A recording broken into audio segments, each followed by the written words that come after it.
Assalamualaikum warahmatullahi wabarakatuh. Bismillah, alhamdulillah, wa ni'matillah, wa syukrillah, wa la hawla wa la quwwata illa billah, amma ba'd. Semangat pagi, anak-anak kelas 11, MIPA 1, 2, dan 3.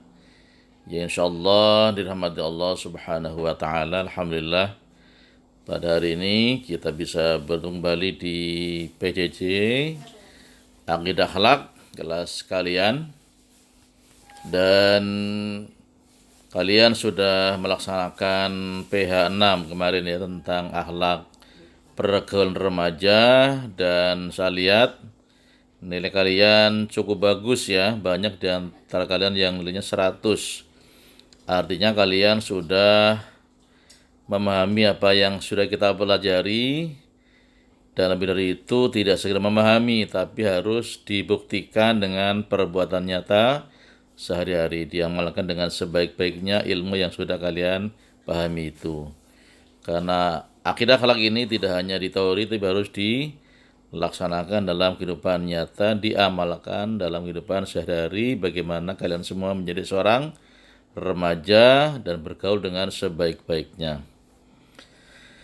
Nah sekalian, kita insya Allah hari ini kita akan melanjutkan kajian kita di KD 7 ya, tentang menghindari akhlak tercela ya, menghindari akhlak tercela.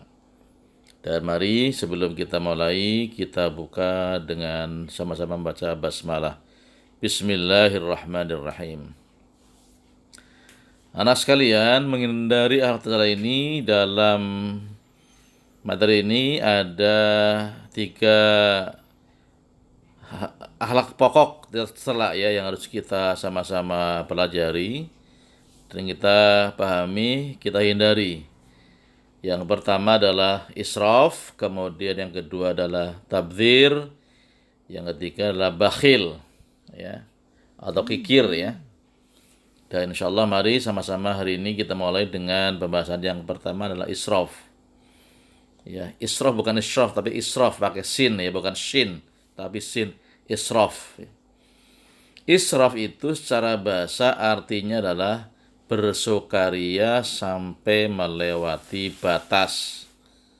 Ya, bersukaria sampai melewati batas atau berlebih-lebihan. Ini secara bahasa. Sedangkan secara istilah adalah tindakan yang dilakukan seseorang di luar kewajaran atau kepatutan.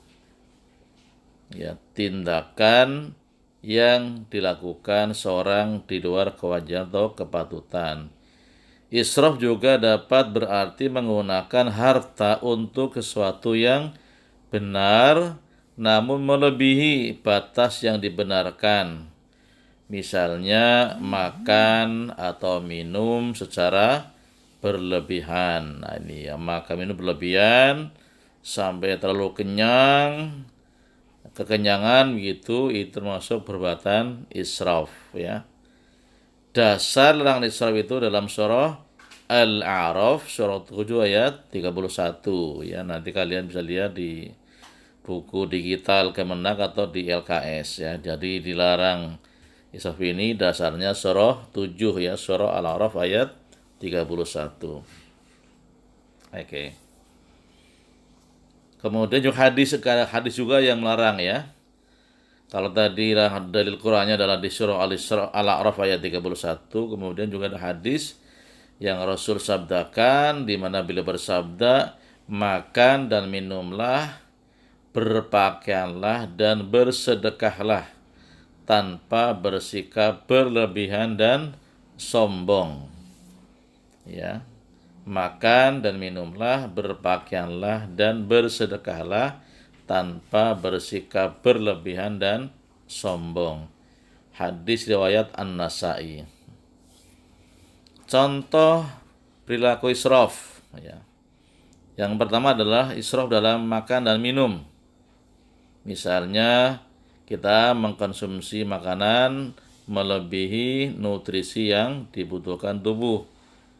Nah, di sini termasuk juga bermewah-mewah dalam makan dan minum. Ya, bermewah-mewahan dalam makan dan minum. Nah, ini termasuk israf dalam makanan dan minuman. Ya, misalnya kalian kalau lihat menghadiri pesta pernikahan banyak makanan, kemudian kalian ngambil sebanyak-banyaknya sampai nggak dimakan, ini termasuk berlebihan juga ya. Bahkan sampai nanti pada perbuatan yang mubadzir. Yang kedua atau B, israf dalam berpakaian, memakai pakaian dengan model pakaian yang justru tidak sesuai dengan syariat Islam, misalnya terlalu panjang atau terlalu kecil. Nah, sekarang kita lihat banyak manusia, banyak orang yang pakaiannya kadang-kadang kelebihan bahan, ada yang kekurangan bahan. Artinya apa? Kekurangan bahan itu artinya adalah akhirnya auratnya kelihatan.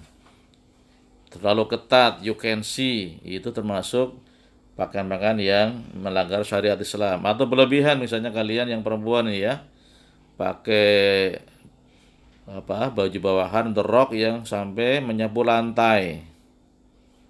Ya, sampai kemudian justru dikhawatirkan terkena najis, maka menjadi sebuah perilaku yang berlebihan dalam hal berpakaian. Kemudian yang ketiga adalah israf dalam penggunaan air. Misalnya kalian semua ya mencuci pakaian dengan menggunakan air yang berlebihan atau membiarkan keran air terbuka sehingga air terbuang percuma nggak dipakai. Nah, ini termasuk yang berlebihan. Yang keempat, israf dalam penggunaan listrik. Misalnya tidak mematikan lampu setelah selesai dipakai, tidak mematikan kipas angin setelah tidak dipakai. Nah, ini termasuk israf dalam penggunaan listrik. Sudah siang, listrik masih nyala di rumah kalian. Nah, itu termasuk perbuatan yang berlebihan dalam penggunaan listrik. Yang kelima, israf dalam penggunaan alat komunikasi. Nah, ini misalnya kalian mengobrol dengan ponsel, dengan HP berlama-lama, main game online dan sejenisnya, sehingga melupakan waktu istirahat, waktu belajar, bahkan waktu untuk ibadah karena terlena dengan permainan HP dan game. Ini kalian saya kira merasakan ya dan mengalami nih. Jadi tolong kalian dalam penggunaan alat komunikasi HP tidak sampai berlebihan, apalagi sampai kemudian melupakan waktu untuk belajar, untuk ibadah, untuk istirahat, untuk membantu pekerjaan orang tua, ya, dan lain sebagainya. Ini harus bijak dalam penggunaan alat komunikasi, bijak dalam penggunaan HP. Boleh kalian main game, tapi harus tahu waktunya dan tidak sampai berlebihan waktunya. Yang keenam, israf dalam ibadah nih. Kok ada juga dalam ibadah ada israf? Ada, misalnya melaksanakan sholat malam ya, qiyamul lail semalam suntuk tidak tidur. Nah, sehingga ketiduran, sehingga kemudian tidak melaksanakan sholat subuh. Rasul juga melarang ya, misalnya kalian semua qiyamul lail sampai kemudian nggak tidur, begadang semalaman, tidak tidur, hanya subuh kesiangan. Itu juga termasuk israf dalam hal ibadah. Ya, waktu ibadah itu memang diperintahkan, tapi harus dasar dengan aturan yang benar ya, tidak sampai kemudian sholat malam sampai kemudian tidak tidur gitu. Yang ketujuh, berlebihan dalam segala perbuatan mubah sehingga mengalahkan yang sunat atau yang wajib. Ya, misalnya tadi mubah nih ya. Perbuatan mubah misalnya tadi kan kalian main game ya kan, online, itu kan perbuatan mubah itu. Sampai merupakan ibadah, itu termasuk berlebihan. Misalnya kalian semua menggunakan motor ya untuk kemana-mana ya, padahal tidak ada tujuan yang jelas ya. Nongkrong-nongkrong di jembatan, di pertigaan jalan, di pinggir jalan. Itu termasuk perbuatan yang israf, sehingga kemudian Islam mengingatkan kepada kita semua agar tidak sampai perbuatan tersebut menjadi kebiasaan yang kalian lakukan ya. Oke. Dampak sikap israf ini, apa dampaknya? Yang pertama ya, israf merupakan sikap ingkar terhadap nikmat Allah ya. Jadi israf ini pertama adalah merupakan perbuatan ingkar terhadap nikmat Allah. Kok bisa? Kenapa? Karena Allah memberikan rizki yang berupa harta, kemudian usia, kesempatan, dan lain-lain. Seharusnya harus dipergunakan sesuai dengan manfaatnya dan dalam takaran ukuran yang wajar. Tidak boleh berlebih-lebihan. Jika melampaui manfaatnya dan takaran yang wajar, ukuran yang wajar, maka akan memunculkan ketidakseimbangan pada individu yang bersangkutan maupun lingkungan. Misalnya makan yang berlebihan akan menimbulkan berbagai penyakit ya. Makan secukupnya, makan sewajarnya, ya itu adalah merupakan tindakan yang bijak ya gitu.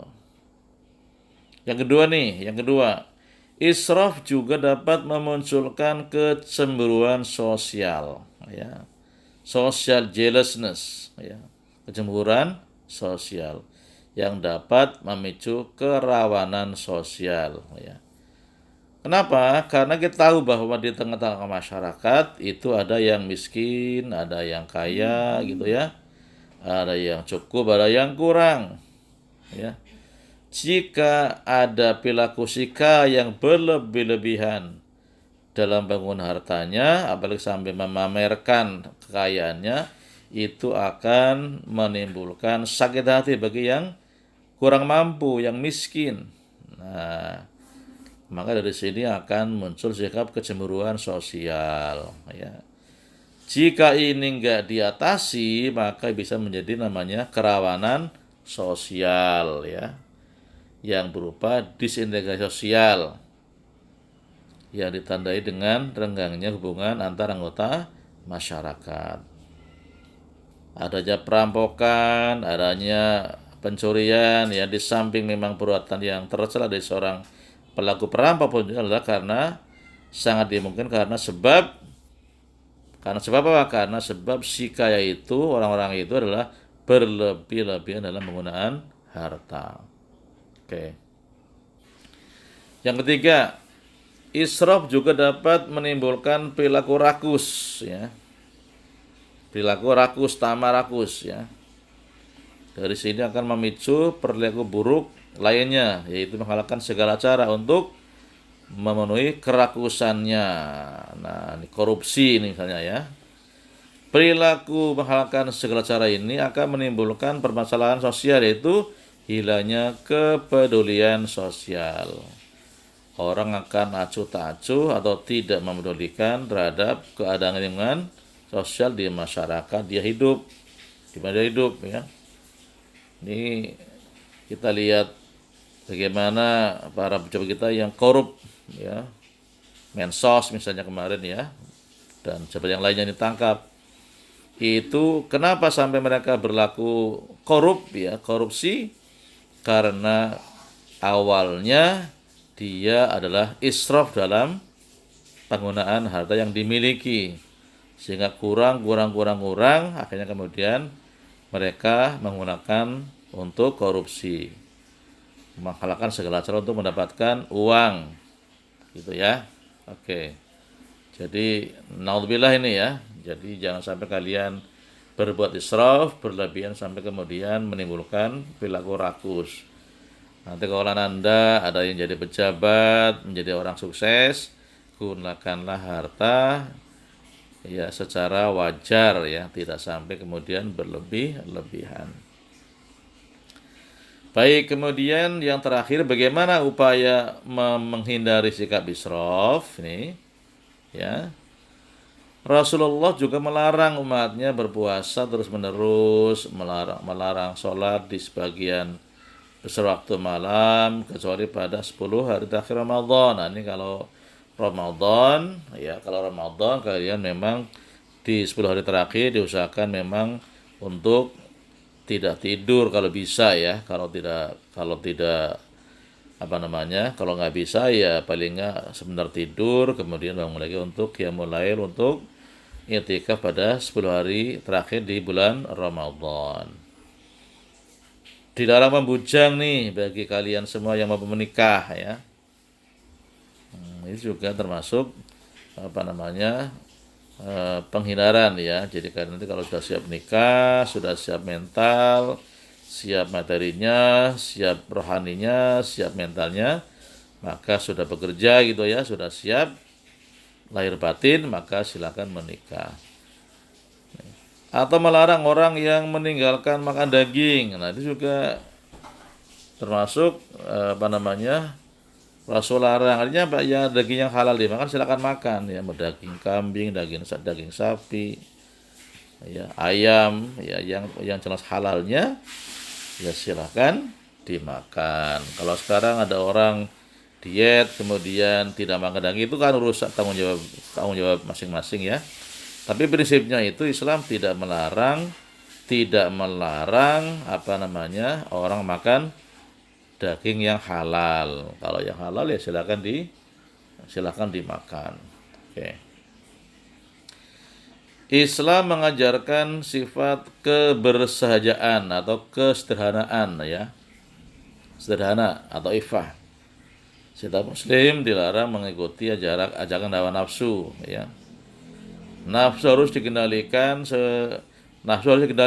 ya, ditentukan ya dengan akal yang sehat.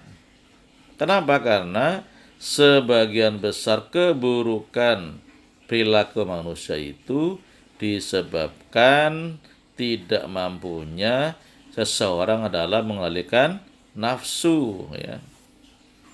Janganlah melampaui batas ya. Makanya kenapa dalam puasa itu ada imsak ya. Imsak itu adalah menahan, mengendalikan nafsu.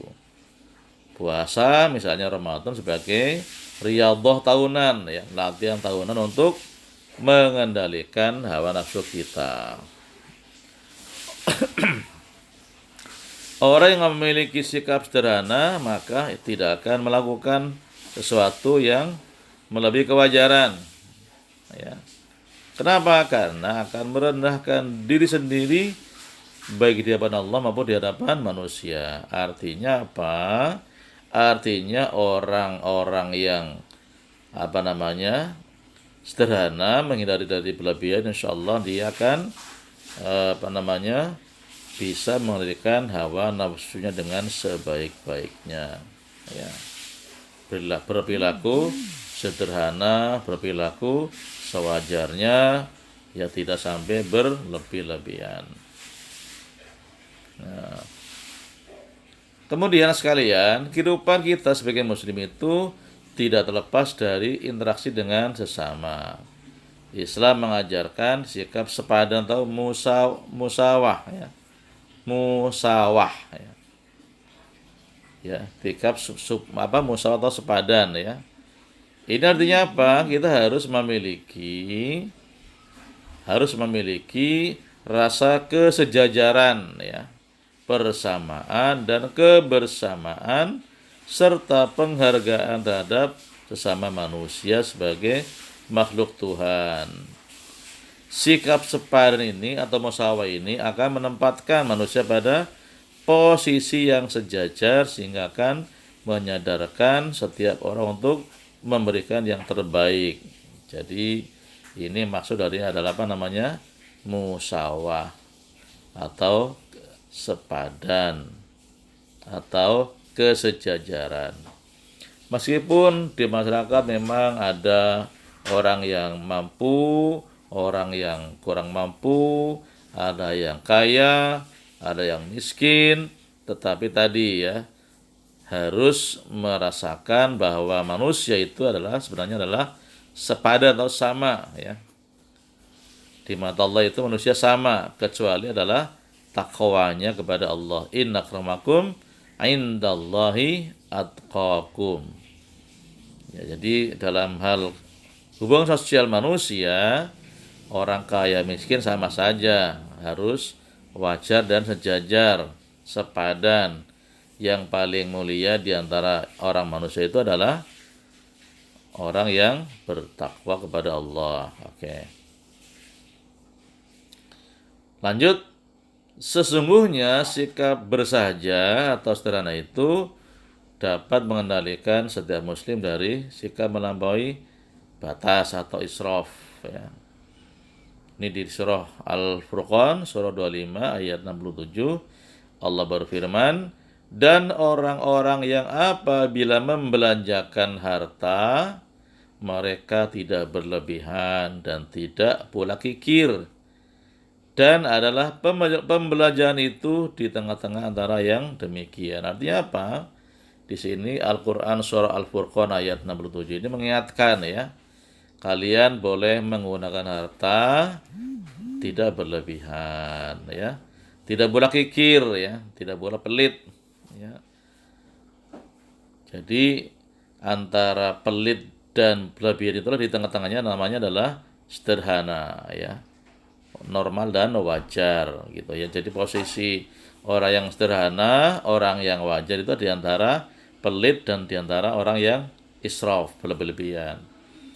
Itulah sebaik-baik perkara, karena kata Nabi juga, sebaik-baik perkara adalah yang di tengah-tengahnya, tidak terlalu, tidak bakhil dan tidak berlebihan. Oke. Baik sekalian, jadi untuk pembahasan israf saya kira cukup jelas. Insyaallah pada pertemuan berikutnya nanti kita akan bahas tentang tabdzir atau boros, ya. Jadi saya kira hari ini cukup saya menjelaskan tentang israf atau perilaku berlebih-lebihan. Untuk tabdzir dan bakhil, insyaallah kita akan teruskan pada pertemuan berikutnya. Demikian mungkin sekalian yang bisa disampaikan pada PJJ hari ini, dan nanti ada tugas yang akan saya share di grup WA kelas, ya. Nanti tugasnya kalian kerjakan dengan sebaik-baiknya. Mari kita akhiri dengan sama-sama membaca hamdalah. Alhamdulillahirabbil alamin. Terima kasih atas perhatian kalian semua dalam mengikuti dan menyimak PJ hari ini. Semoga Anda senantiasa diberikan kesehatan dan keberkahan dari Allah Subhanahu wa taala. Amin ya rabbal alamin.